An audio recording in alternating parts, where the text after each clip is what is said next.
Welcome back to Become a Calm Mama. I'm your host. I'm Darlene Childress. I'm a life and parenting coach. And over the last couple of weeks, we've been talking a lot about emotionally coaching your kid and teaching them how to self-regulate, how to do that in a calm and compassionate way, and using the connection tool, and also giving them some skills around self-regulation. On this episode, I want to talk about how to prevent meltdowns in the long term using a coaching conversation. So a coaching conversation is that part of parenting where you teach your child a new skill, or you talk about a value that you have as a family and how maybe their behavior isn't aligning with that value. Or you teach them how mindset works and how to manage the way they think. So really, this coaching conversations is managing how a child thinks, how they feel, and how they act. And I want to give you a set of tools around this coaching conversation so you feel more confident as a parent and you know what to do. Now, here's how it typically goes in a kind of a traditional parenting model. Say your kid is acting out and like they lie, they steal, they sneaky screen, they hit their brother, they jack in the box at night, something like that, right? Any sort of off-track behavior. In a traditional parenting model, the parent would say, hey, listen, kid, that doesn't work. You got to cut it out or else there's going to be a consequence, right? They kind of just say, don't do that. It's bad. Stop. Sometimes a parent might moralize or lecture, then go on and on about all the reasons that that behavior is bad and what it means, and kind of go into that like lecture mode, which I'm sure you've done, I've done, especially because a lot of us don't have skills how to teach our kids the things that we need them to understand about the world. And we don't have models of how we're supposed to like go about these conversations. So this episode is my best attempt to help you feel more comfortable and confident in having these teaching conversations with your kids, coaching them towards new skills, coaching them towards new values, coaching them towards new concepts of understanding of how things work in the world.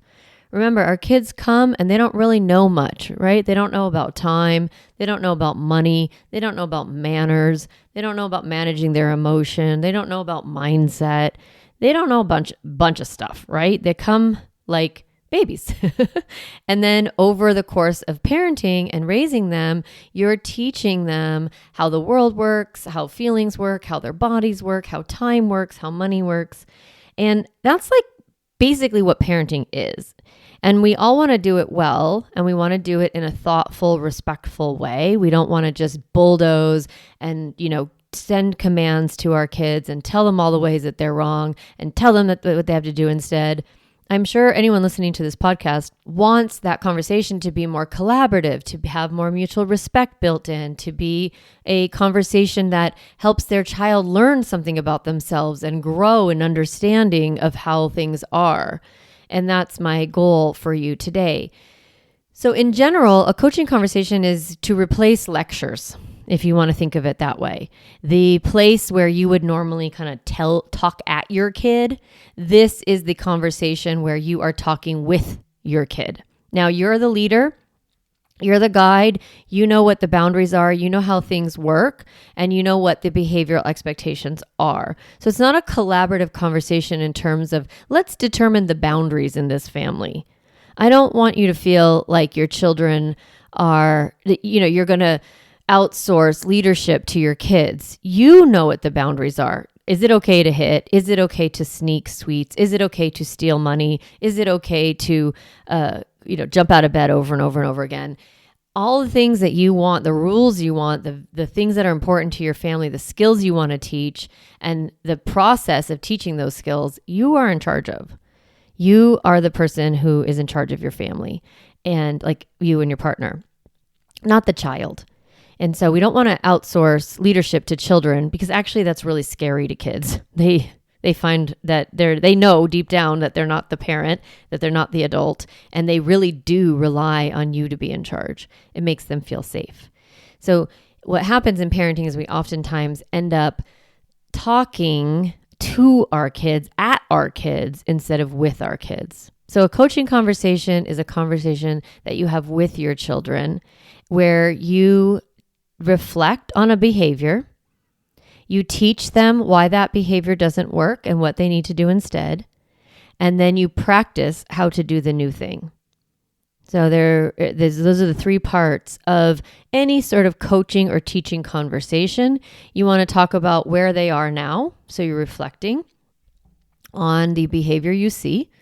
We validate the feelings that are driving that behavior. The connection principle is always at play in these conversations. It's very warm and validating. Like, we understand you're young. We understand your feelings are, intense. We understand that you have emotion or that you are immature. So you validate them as a person and their reality.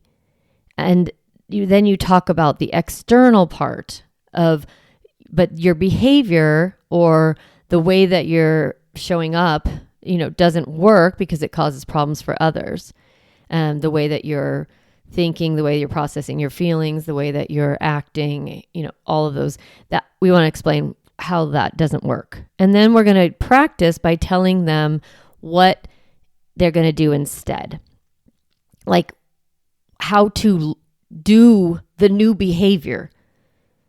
So this is a little bit different in just saying, hey, kid, don't do that anymore. This is a lot more like, here's why you're doing what you're doing. Makes perfect sense. But here's why it doesn't work. And here's what to do instead.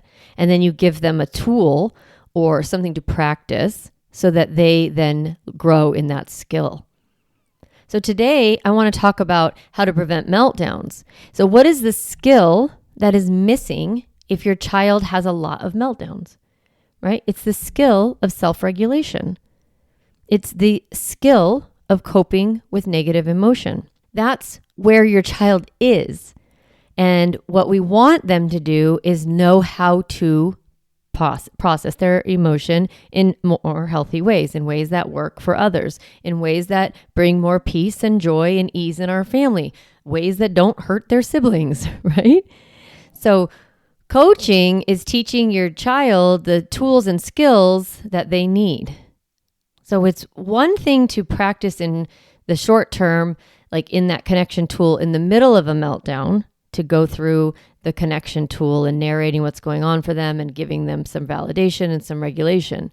But I want you to be able to teach your kids long term how to manage their feelings so that you don't have to do intervention all the time, right? We want to be able to teach our kids the actual coping strategies that they need to regulate their nervous system and calm themselves down. I'm going to walk you through how to teach your kids, using a coaching conversation, how to teach your kids emotional regulation, which is a pretty high task. But what I'm going to do is I'm going to model the parts of the coaching conversation, the reflection part, the teaching part, and the practice part. And I'm going to give you scripts, actual things to say and processes to go through when you want to teach your kids this skill set, which every child needs to learn.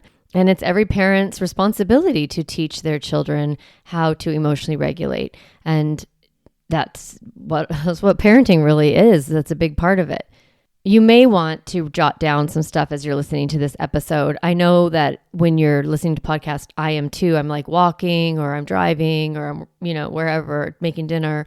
So I'm not always like taking notes, but this episode, you may want to go to the transcript in your show notes and like look at the transcript or, take some notes because it will be really helpful. Okay. So the first part is reflect, right? That's the first part of any coaching conversation, reflecting on their behavior and why they're acting that way. So here's the script for talking about big feeling cycles when your child is acting out their big feelings in ways that don't work. Like, for example, they have big feelings and they hit their sibling. They have big feelings and they break things in the house. They have big feelings and they run away. They have big feelings and they spit. They have big feelings and they name call. So your child may have a strategy that they use when they have a big feeling cycle that you would like to eliminate, right? That you would like to pivot towards a healthier habit. So here's how you present it to your child. First, reflect. You say to them, hey, sometimes when you're upset and you don't talk about it, your feelings will build inside of you like a huge wave that washes over you. And it might make you say or do things that you don't want to do. Like you have these big feelings in your body and they're just like a big wave. Think about the ocean or think about a big wave and it's just going to build, and then crash. So maybe that's happening to you. Have you ever felt that way before? So the question part of this process is a very important part of making it not talking at your kid, but talking with your kid. So you're asking them, have you ever felt that way before, where you have a big feeling in your body and it just comes out of you? All of a sudden, you're yelling. All of a sudden, you're hitting. All of a sudden, you're screaming at mommy. All of a sudden, you're running away. You're not listening to the teacher, whatever it is. So you're saying to them, this is what happens to people. Has that happened to you before? And then they say yes. Most likely they say yes.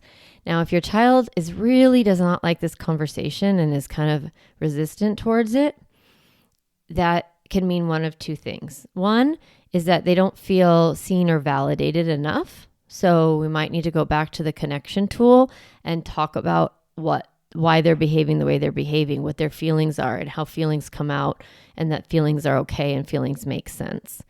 But, that you want to validate what their experience is.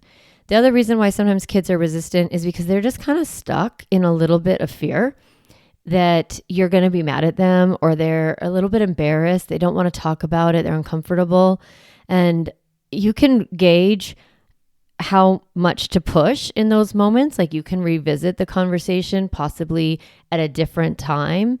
So if you notice that everyone is like hungry or you only have 3 minutes or they just told you that they wanted to go jump on the trampoline or that they were excited to do something and now you're having this conversation, it might not be the best timing. So just be aware of that maybe you need to do it at a different time. But in general, if you have a kid who really resists these conversations and they keep resisting, then it's important to just say, listen, I know you don't want to have this conversation, but we are going to have it. And you're not in trouble, but it is my job to teach you some new things. And so I want you to sit and we're going to talk about this, okay?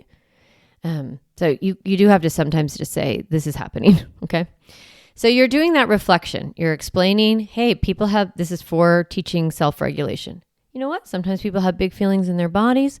They come on really strong. They're like a big wave. We don't know what to do with them. They just crash out of us. Has that ever happened to you before? And then you can say, some people, they run away and hide. Some people, when they have big feelings, they want to fight. What type of person are you? Are you a runner or a fighter? What do you think? So even a 2-year-old, not 2, but 3-year-old, you can have this conversation with it. They're like, I don't know. And you're like, well, I see you fight sometimes. You want to like hit mommy, or maybe they're a runner and you're like, yeah, I noticed that sometimes if I say, hey, you need to stop doing that you'll run away from me and hide. So that makes sense, right? It makes sense you might act that way when you have big feelings. So again, we're reflecting, we're talking about it. We're saying there's nothing wrong with having big feelings. When that big wave comes and your body takes over, your brain isn't in charge, right? Your brain is like a race car and your body does not have brakes and it just happens. And it might be hard for you to stay calm and it might be hard to think about what you're supposed to do. So it makes sense that sometimes you would hit your brother or, run away or spit or, right? So we're really talking about their behavior and we're talking about why it's happening and reflecting and giving them a chance to kind of have a conversation about that too. And you're being as neutral as you can, just very normalizing. Like this happens, especially when you're young. You're not sure how to handle this. That's okay. So the teaching part is where you set the boundary and you talk about what is okay and what you expect. So you say, in this family, it's my job to keep everyone safe and protect the items in our house. So when someone fights their feelings by hitting or kicking or biting or name calling, the other people in our house don't feel safe. So I understand that your body is out of control when you're upset, but from now on, I'm going to make sure everyone and everything is safe in our house. When it comes to big feelings, it's your job to figure out how to deal with your feelings without hurting others. So you're really telling your child, you have big feelings. Your big feelings are normal, but how you are handling those big feelings isn't safe. And it's my job to keep everyone safe. So we have to come up with new ways for you to manage your big feelings. And then you kind of like wait a little, like slow down in this conversation. Just really kind of help them understand. Do you think it's good for mommy to keep everyone safe? Do you feel sometimes it's not safe when you get hit? Or when your brother or sister or mommy yells at you? And if they're a little bit older and you're not using mommy, you can say it a little bit different affect. You can say like, it's kind of hard, right? When someone is yelling or like somebody keeps kicking everybody in the family, like, that doesn't feel good, does it? So you're getting a little bit of buy-in. You're getting a little bit of understanding that behavior doesn't work. Then you teach them a new skill. This is the skill I'd like you to teach your kids in terms of preventing meltdowns in the long term. And that is the calm break. If you think about self-regulation, what you've been learning for yourself, you learned the calm break, right? Which is catch yourself, have awareness, label your emotions, move your body, move your mind. Your child can learn the same skill set. Instead of awareness, you're going to have your child ask for help. So we're thinking about the acronym of CALM, and you're teaching your child when you feel like you have big feelings in your body, the first thing I want you to do is letter C, catch yourself and stop. Letter A, ask for help. Say, I need help. L, label your feelings. Say, I'm mad.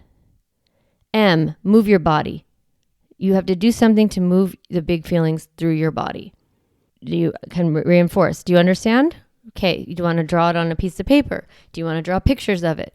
What would it look like? Really spend time teaching this concept of teaching your child the calm break.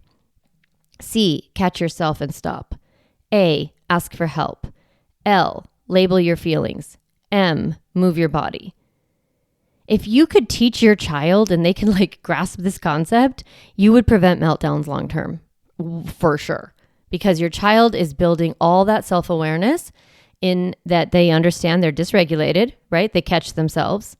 They ask for help, and then they say, my feelings, I'm very mad. And then they know to move their body. That's emotional literacy. That's the basics of emotional literacy. I know what I'm feeling. I know how to talk about it. I know what to do with it. Giving your kids the calm break is a really useful tool for them to learn how to self-regulate. They catch themselves, they ask for help, they label their feeling, they move their body. So in this coaching conversation, you're actually teaching them a set of skills that will help them self-regulate. Very powerful. The last part of any coaching conversation, reflect is first, teach is second, and then the third is practice. So you give them the concept of the calm break, and then you say, okay, let's practice that. Let's imagine a scenario where you have a big feeling in your body. Maybe try to use something that actually happened. Let's think about something that happened. Maybe you noticed that I gave your brother or sister something that you wanted and I gave it to them first and you feel jealous. Or I'm talking on the phone, I'm not paying attention to you. Or you feel sad, you had a hard day at school, you are mad at your teacher and you get in the car and you want to start hitting your brother or sister. Or it's bedtime and mommy says it's time to go to bed and you start running around the house screaming and screaming and screaming. Okay, so what you're supposed to do, remember, what's the first? What's the letter C? Catch yourself, right? So I want you to catch yourself. Notice that you are showing your feelings through your body. And then I want you to A. What's A? Ask for help. Okay, so you say, I need help. And label your feeling. I'm mad. What are you feeling when you are going to bed and you don't want to go to bed? What's that feeling called? Yeah, it's called sad. What's it called when you think that I'm not going to pay attention to you? What's that called? Yeah, disappointed. What about when you have had a really hard day and you have a lot of big feelings? What's that called? It's called overwhelm. Okay. Right. What are you going to do? You're going to say, you're going to catch yourself. You're going to notice that you have your big feelings or your behavior, that you're not listening to mommy or that you're hurting someone. And say, I need help. I'm mad. I need help. I'm overwhelmed. I need help. I'm sad. So you're going to ask for help and you're going to label your feeling. And then what can you do with sad feelings? What are some ideas? This might be where you teach them the ideas that I talked about in last week's episode of you can push your big feelings out, you can pull in your feelings and take care of yourself, or you can move your big feelings around. So if you want to bite, what can you do instead? You can go push something. You can go get snuggly. You can do a little shaky dance.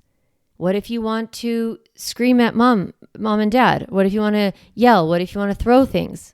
Okay, so you can go throw something heavy, not something safe with it as long as it's safe. So you can go like throw a ball on the outside, or you can go jump on the trampoline, or you can push against the wall, or you can take pillows, you can throw them on the ground really hard. Or you can go get comfort. You can color, you can draw, you can turn on music, you can go wash your hands, you can drink some water. Or you could just shake it out a little bit. This is the time, parents, where you are teaching your children some of those tools of the grounding stomp, right? I'm mad, letting them stomp their feet. Or doing those push-ups like frustrated, I'm frustrated, and they're pushing against the wall. Or they're like, I'm mad, I'm sad, and they're doing one of those little bear crawls, or they're slithering or like a snake. So you're giving them the calm break, and when you're teaching them about moving your body and you're practicing, this is where you're actually practicing how to do those things. You say you can clap your hands together. You can be quiet. If you have big feelings, sometimes big feelings need you to be quiet. We need to pull it in a little bit. So you can wrap yourself in a blanket. You can do those butterfly hugs. Let me show you what a butterfly hug is. And you teach them to cross their hands across their chest and tap each shoulder alternately and squeeze their shoulders a little bit and give themselves a big hug. Or you can teach them that squeeze and release. Squeeze their hands, squeeze their jaw, squeeze their eyeballs, squeeze their chest, squeeze their belly, squeeze their legs, right? And then let it go. You can talk to them about how these big feelings, these big waves come up in their body and that they have to let those big feelings move through their body. And that's their job, is when they notice that they're having big feelings, that they're not need to catch themselves, let her see, ask for help, label their feeling, and then move their body. You can also teach them how to move it around, shake it off. Sometimes big feelings need to be shaken out. Sometimes big feelings need to be, danced. Sometimes we need to dance them out. Sometimes we need to swing our arms together, or we need to sing songs. Sometimes we need to go hum really loud. I want you to be proactively teaching your children how to regulate their nervous system by having this coaching conversation. The first time you have this conversation, you're introducing the concept of feelings drive behavior. You're introducing the concept that when we have big feelings, we have to move our body. That when we have big feelings, we can't just do whatever we want to do. Like we can't just hit, scream, kick, punch, pull, run away. We can't do those things because that doesn't help other people. Instead, we have to find new ways to cope with our big feelings. That's by moving our body, asking for help, and moving our body. Then you're going to have this conversation multiple times because your child isn't going to necessarily catch everything the first time. This is kind of an error in thinking that we have around our kids, like they should know this already. Well, they either forgot or they couldn't have capacity to that part of their brain, or their big feelings were too much for them, so they couldn't catch the feelings in time in order to pivot their behavior. Your kid needs more support when they have more dysregulation. They need to be having these coaching conversations more often. And you're going to have to teach this multiple times. And then when you teach it in advance, like preventatively, then when you're in the middle of those big feeling cycles, you're able to say, remember, calm break. You're supposed to be moving your body. Oh, remember, calm break. You're supposed to say what you're feeling. Oh, remember, calm break. You need to ask for help. So you can then cue your child by referencing back what you taught them. Now, if you don't feel comfortable using calm break, that's fine. However it feels to you, my parents that I work with are always so creative. They come up with so many different ways to teach concepts. I love it. This is my best attempt. But if you come up with a better way to teach big feelings, wonderful. My hope for you and for your family is that you do take the time to have these coaching conversations and teach your child why they're misbehaving, that their feelings make sense, validating them, letting them know why that behavior doesn't work. It usually hurts or bothers other people. And then that they have to learn how to do a new skill. And that's really what coaching conversations are all about, is kind of reflecting on what's been happening, teaching why it doesn't work and what they need to do instead, and then practicing. And recognizing you're going to have to do that multiple times throughout their childhood and even in adolescence so that they learn those skills. What's really amazing is as you teach this, you'll get better at it for yourself. You just will. You'll be able to coach yourself towards emotional regulation because you are cognitively practicing how to self-regulate. You're like trying to teach your kids something, so you're becoming better at it so that you could teach it, which is why I'm very good at teaching it, right? Because I've taught it so many times, and I'm very good at practicing it because I've taught it so many times. Taught it to my kids, myself, my clients, right? You guys on the podcast. So the more you think about self-regulation, the more you think about strategies to cope with big feelings, the more time you spend investing in your own self-regulation, the better you'll get at teaching your kids and the better regulated they will be. Now, this is not foolproof, right? We're preventing meltdowns in the long term. So we are giving our kids skills over time so that they grow up to be emotionally regulated. When I think about your kids, like, of course I want to eliminate hitting and kicking and punching and spitting and all of those things when they're little. But I also want to eliminate, other maladaptive strategies that they might get into when they get a little bit older, like gossiping or talking back to the teacher or being mean or giving up on homework or any of those other behaviors, right? Then in adolescence, maybe there's risky behaviors that they start to experiment with. I want your children to grow up in a way that they don't have to use maladaptive strategies to cope with negative emotion. And the way that you teach that is over time, you teach them about emotion, how it works in their body.